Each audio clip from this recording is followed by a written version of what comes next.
usado, aquele lugar é pregada a palavra, aquele lugar tem igrejas estabilizadas, né? Então a gente vê que nós estamos vivendo esse tempo, nós estamos vivendo esse momento do versículo 14 aqui, onde o evangelho do reino está sendo pregado em todo o mundo.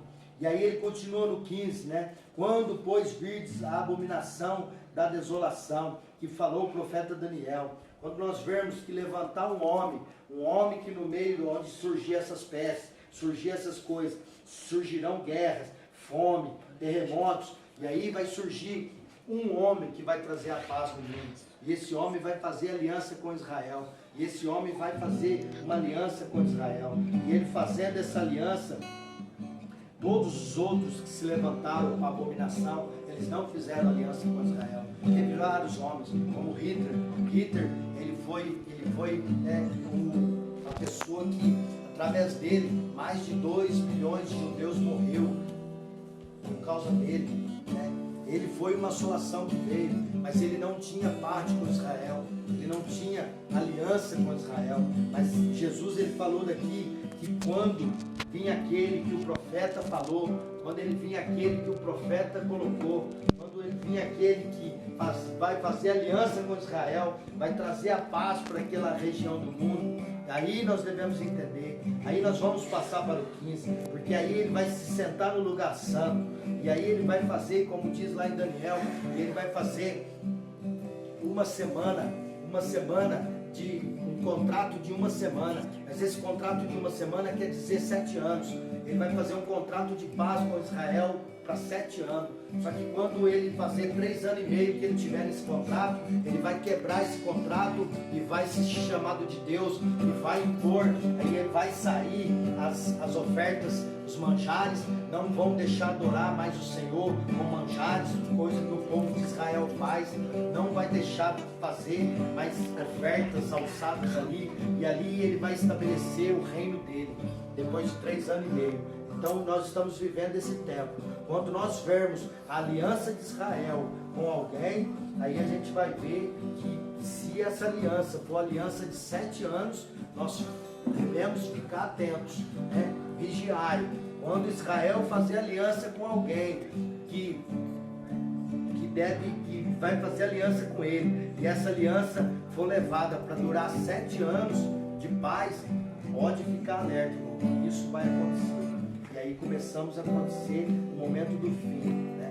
Lá no 29 ele fala, e o sermão continua, a vinda do Filho do Homem. Aí ele vai falar da vinda de Jesus, como Jesus vai vir, a torno aquele espiritual, vai trazer para o natural, o céu vai se abrir, né? As estrelas do céu, né, cairão, né? O sol escurecerá, a lua perderá a sua luz, e assim o Filho do Homem vai aparecer, né, para todos na terra. Aí ele segue no 36, continua o sermão, exortando a vigilância. Aqui Jesus, no 34, perdão, ele fala aqui, ó, em verdade vos digo que não passará esta geração sem que todas essas coisas aconteçam. O céu e a terra passarão, mas as minhas palavras não passarão. Quando nós vermos acontecer todas essas coisas, uma geração dura em torno de 100 até 125 anos, né? É uma geração de hoje até 125 anos. Então, quando nós estamos aqui no verso 14, e nós vemos que nós estamos no meio dessa geração, nós vemos que não vai demorar muito para tudo isso acontecer, né? A vigilância, Jesus fala para que nós possamos estar vigilantes, né? E ele segue aqui todo o sermão, e aí até que ele chega aqui, né, no capítulo 25, ele vai falar sobre um sermão profético, né, sobre as 10 virgens, e aí é onde que Jesus vem para buscar os seus, aí ele vai arrebatar a igreja. Então nós vemos aqui que quando nós passamos por tribulação aqui, a igreja vai estar na terra. Quando a grande tribulação vier, quando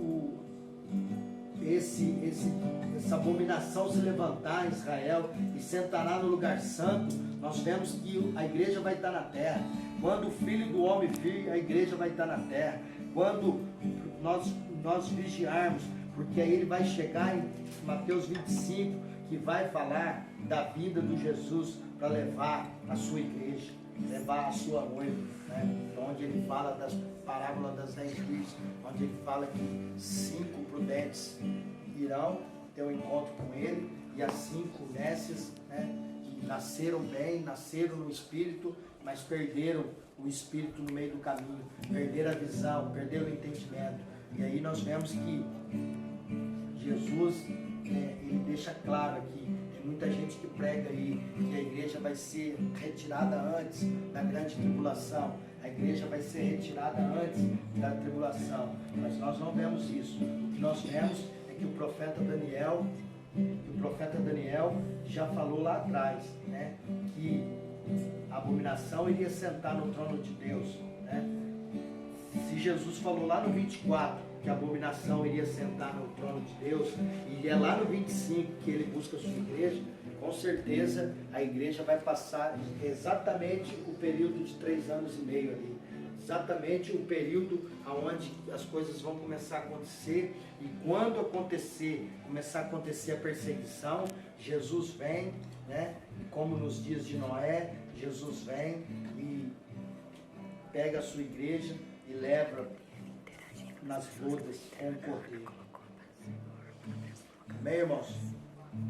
Eu queria deixar essa palavra com os irmãos, uma palavra que nós devemos ficar vigilantes, né? Esse vírus não é o fim, as coisas que estão acontecendo ainda não é o fim, né? Muitos acabam morrendo por isso, mas isso, como diz a palavra do Senhor aqui, é mister, é necessário que aconteça, para que as coisas possam se concretizar e possam acontecer, né? É necessário que isso aconteça, né? Eu creio que de tudo isso que vai acontecer uma guerra fria aí entre os países. Daqui a pouco a gente vai ver as coisas se levantar e uma perseguição virá, e até que se levantará um homem que vai trazer paz às nações. Só que esse homem vai fazer uma aliança com Israel e depois as coisas vão se completando. Por isso, fica vigilante, meu irmão. Nós temos que superar tudo isso em oração, superar tudo isso na verdade do Senhor, superar tudo isso em meio às lutas, às batalhas, mas conquistar a vitória do Senhor, né? Eu creio que o Senhor tem levantado o povo de tudo isso que está acontecendo, irmão. Parece que agora como que nós vamos fazer? Deus já tinha tudo preparado, porque Deus está à frente desta geração.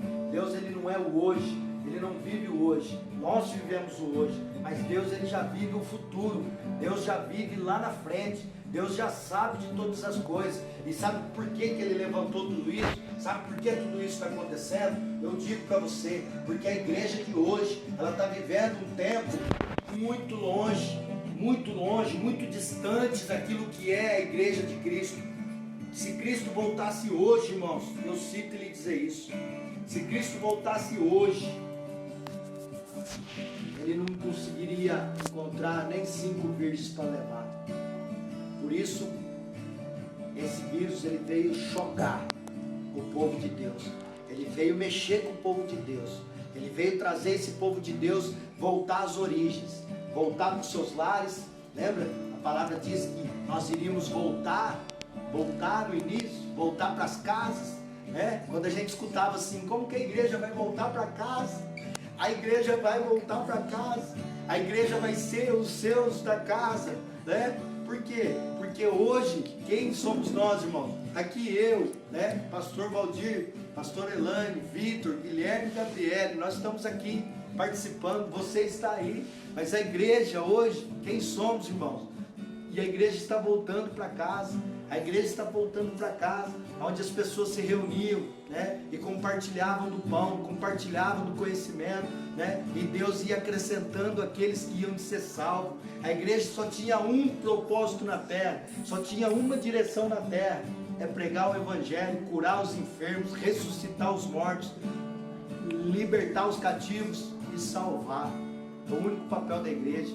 A igreja entrou numa linha, irmão, numa linha de promessas, numa linha de efeitos, numa linha de tons visuais, entrou num momento de glória, ela entrou num momento de querer ser sábia a mais do que deve ser. A igreja entrou num momento de loucura, onde as pessoas, um pinta a igreja de preto para fazer isso, outro põe luz para fazer aquilo, outro pinta o chão, outro limpa o chão, outro varre o chão, outro põe cadeira, outro tira cadeira, outro põe poltrona, outro põe mofado, outro põe ar-condicionado. Irmãos, a igreja tem que voltar ao princípio. Pedro, ele fez um discurso onde 5.000 almas se converteram. Pergunto eu, tinha cadeira naquele lugar?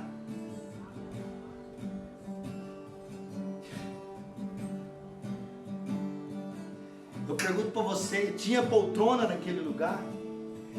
Naquele deserto todo, naquela temperatura toda, naquele sol escaldante, tinha ar-condicionado lá, meu irmão?